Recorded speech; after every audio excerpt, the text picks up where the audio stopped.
سلطنتیں بن جائیں گی. اسی ذیل میں آپ کو ایک رویا دکھایا گیا جس میں آپ نے ایک روحانی تجربے میں بیت الحرام سے بیت المقدس تک کا سفر کیا. اس کو اصطلاح میں معراج کہا جاتا ہے. قرآن مجید نے اس کے بارے میں خود آگے سورہ بنی اسرائیل میں واضح کر دیا ہے کہ یہ ایک رویا تھا جو آپ کو دکھایا گیا, اس میں کوئی جسمانی انتقال نہیں ہوا. اور یہ قرآن نے سورہ بنی اسرائیل میں خود کہہ دیا ہے کہ وَمَا جَعَلْنَا الرُّؤْيَا الَّتِي أَرَيْنَاكَ إِلَّا فِتْنَةً لِلنَّاسِ. اس میں یہ اعلان کیا گیا تھا, دکھانے کا مقصد یہ تھا کہ اب آپ کی امت اس سارے کے سارے علاقے میں پھیلے گی, ایک عظیم سلطنت وجود میں آئے گی اور دونوں شہروں کی امانت اب اس کے سپرد کر دی گئی. تو اس کی حقیقت یہ ہے, باقی قصے اور کہانی. اتنی بھی سینس نہیں ہے کس میں لمس یونیورسٹی کے پروفیسر میں اور لوگوں کو بیٹھ کر میڈیا پہ الو بنایا جا رہا ہے. اور ہمارے جو یونیورسٹیوں کا طبقہ ہے جو دین سے بالکل جاہل ہے, جن کو علماء کی اتباع کرتے ہوئے شرم آتی ہے, حیا آتی ہے, وہ ان کے پیچھے بھاگ رہے ہیں, اپنے بنیادی عقائد سے ہٹ رہے ہیں, الٹے لٹکے ہوئے ہوگے قیامت کے دن. بتا رہا ہوں میں, اسلام میں جو بیسک عقائد ہیں ان پہ کوئی کمپرومائز نہیں ہے. ابھی ایک نئی فلم بھی آئی ہے مارکیٹ میں ان کی, وہ یہ آئی ہے کہ نبی صلی اللہ علیہ وسلم جسم کے ساتھ معراج پر نہیں گئے, خواب تھا وہ. اور اس کے لیے انہوں نے قرآن کا لفظ پکڑا ہے وَمَا جَعَلْنَا الرُّؤْيَا الَّتِي, کہتے ہیں رؤیا خواب کو کہتے ہیں, رؤیا خواب کو بھی کہتے ہیں. رؤیا کے لغوی معنی خواب نہیں ہے, رؤیت دیکھنے کو کہتے ہیں, دیکھنے کو. یہ ہے نہیں رؤیت ہلال کمیٹی, ہلال دیکھنے کی کمیٹی. رؤیت کسے کہتے ہیں؟ دیکھنے کو, جس کا اطلاق مطلق دیکھنے پر بھی ہوتا ہے اور خواب پر بھی ہوتا ہے. اب یہاں خواب مراد ہے یا حقیقت میں دیکھنا مراد ہے؟ تو یہ قرآن سے ہی ہمیں پتہ چل جاتا ہے. دو آیتیں اس وقت سرسری, میں نے یعنی سرسری طور پر دو آیتیں آپ غور کریں گے نا, میں اس لیے کہہ رہا ہوں کہ سرسری غور سے ہی بہت سی چیزیں سمجھ میں آ جاتی ہیں, اور محترم مطالعہ کر کے بھی غلط باتیں کر رہے ہوتے ہیں. علم کا یہ حال ہے. اس سے معلوم ہوتا ہے کہ محترم کے پاس مطالعے کی کمی نہیں ہے. جان بوجھ کر ایک سازش کے تحت ان کو میڈیا پہ بٹھایا گیا ہے تاکہ صدیوں سے جو چیزیں مسلمانوں میں اتفاقی چلی آ رہی ہیں, جن میں کبھی دو رائے نہیں ہوئی, ان آراء میں اختلاف ڈالا جائے. یا اگر کوئی ضعیف قول کسی فقیہ نے کہہ دیا, مفسر نے کہہ دیا, جس کو امت نے مسترد کر دیا تھا, اس کو دوبارہ اٹھا کے امت میں فتنہ برپا کیا جائے. تو یہ جو قرآن نے کہا کہ نبی ہم نے آپ کو جو رؤیا دکھایا, یعنی جو چیز ہم نے آپ کو دکھائی معراج, تو اس رؤیا کے لفظ سے وہ کیا کہتے ہیں کہ یہ کیا ہے؟ خواب ہے. نبی صلی اللہ علیہ وسلم حقیقت میں آسمان پہ نہیں گئے, بلکہ کیا آیا تھا؟ خواب آیا تھا. تو اللہ نے اس کو کیا کہا ہے؟ فتنۃ للناس, ہم نے اسے لوگوں کے لیے آزمائش بنا دیا. آزمائش کیا؟ کچھ سن کے ایمان لائیں گے اور کچھ سن کے انکار کر دیں گے کہ یہ ہماری سمجھ میں نہیں آتا. خواب آزمائش بن سکتا ہے؟ نبی اگر بتاتے ہیں مجھے خواب آیا, تو کہتے خواب تو کسی کو بھی آ سکتا ہے بھائی. خواب تو عزیز مصر کو بڑا زبردست آ گیا تھا. خواب تو فرعون کو بھی آیا تھا کہ میری سلطنت میں ایک بچہ پیدا ہونے والا ہے جو میری سلطنت کو الٹ دے گا, اور سچا خواب تھا وہ. نہیں یاری میرے خیال بات. تو یہ خواب نہیں تھا.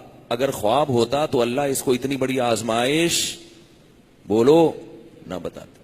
دوسری بات یہ, سورہ بنی اسرائیل جہاں سے شروع ہو رہی ہے, سبحان الذی اسرا بعبدہ لیلا من المسجد الحرام الى المسجد الاقصی, پاک ہے وہ ذات ہر عیب سے جو اپنے عبد کو, اپنے بندے کو, لیلن رات کے تھوڑے سے حصے میں, پوری رات نہیں, اللیل نہیں ہے, اللیل ہوتا تو پوری رات, لیلن تنوین ہے. جو گرامر جانتے ہیں خوب سمجھتے ہیں کہ لیلن کا مطلب رات کا تھوڑا سا حصہ.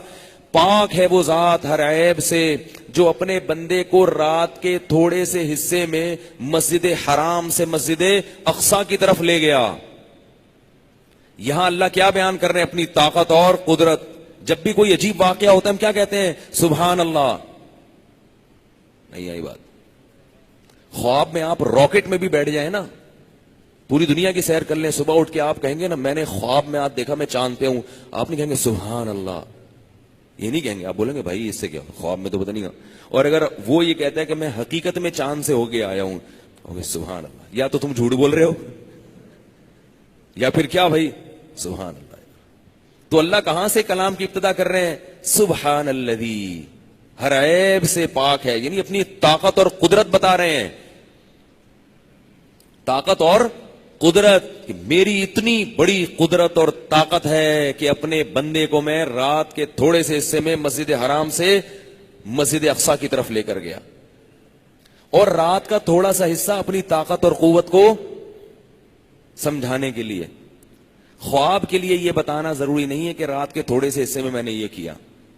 خواب میں رات کے تھوڑے سے حصے میں ہو یا ساری رات ہو, اس سے کوئی فرق نہیں پڑتا. اللہ بتا رہے ہیں کہ پوری رات بھی نہیں, رات کے تھوڑے سے حصے میں اپنے پیغمبر کو کہاں لے کر گیا ہوں, مسجد حرام تک. سمجھ رہے ہو بات کو کہ نہیں سمجھ رہے؟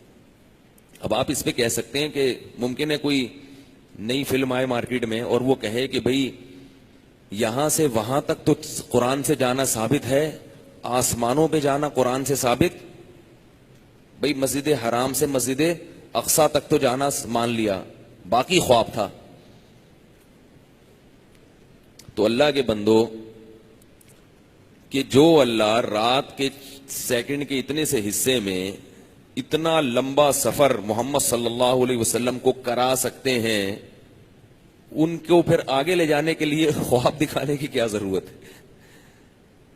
اور یہ واقعہ ایک ہی رات میں ہوا ہے, تو یہ عجیب بات ہے کہ آدھا کام تو پوری باڈی کے ساتھ ہو رہا ہے, باقی آدھا کیا ہو رہا ہے؟ بھئی اللہ جب اپنے بندے کا اکرام کر رہے ہیں تو یا تو پورا اکرام خواب کے ذریعے کریں یا پورا اکرام جاگتی حالت میں. اس کی مثال ہے, آپ نے کسی مہمان کو بلایا, اس کے سامنے خوب بہترین چیزیں رکھی, اب کھایا اس نے, آخر میں وہ کہہ رہا ہے یار میٹھا کہاں ہے؟ بھئی آپ نے میرا اکرام کر دیا, مرغا بھی کھلا دیا, بریانی بھی کھلا دی, قورمہ بھی کھلا دیا, کولڈ ڈرنک بھی ہو گئی, میٹھا رہ گیا. تو آپ کہتے ہیں اب سو جاؤ, میٹھا خواب میں کھلائیں گے ہم تمہیں. کہہ گئے پھر باقی یہ چیزیں بھی خواب میں ہی کر دیتے, باقی چیزیں بھی خواب میں کر دیتے.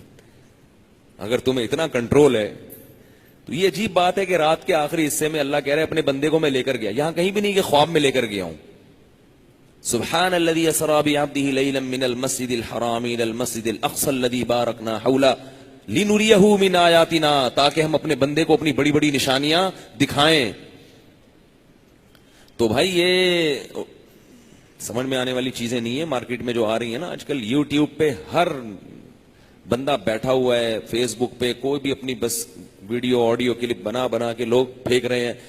ہاتھ جوڑ کے کہتا ہوں مجھے کوئی مسلک پرستی کا شوق نہیں ہے, نہ مجھے کوئی تعصب ہے. مذاہب اربعہ کے کو جب تک فالو کرتے رہو گے, ان چاروں اماموں کو, اس وقت تک خیر میں رہو گے. زیادہ زیادہ اگر غلطی ہوگی تو ایک اجتہادی خطا ہوگی جس میں کسی بڑے مجتہد کا قول ہوگا. اتنی بڑی خطا نہیں ہوگی کہ بالکل ہی آؤٹ ہو جاؤ. لیکن ان مذاہب اربعہ سے نکل گئے تو پھر بریکیں فیل ہیں.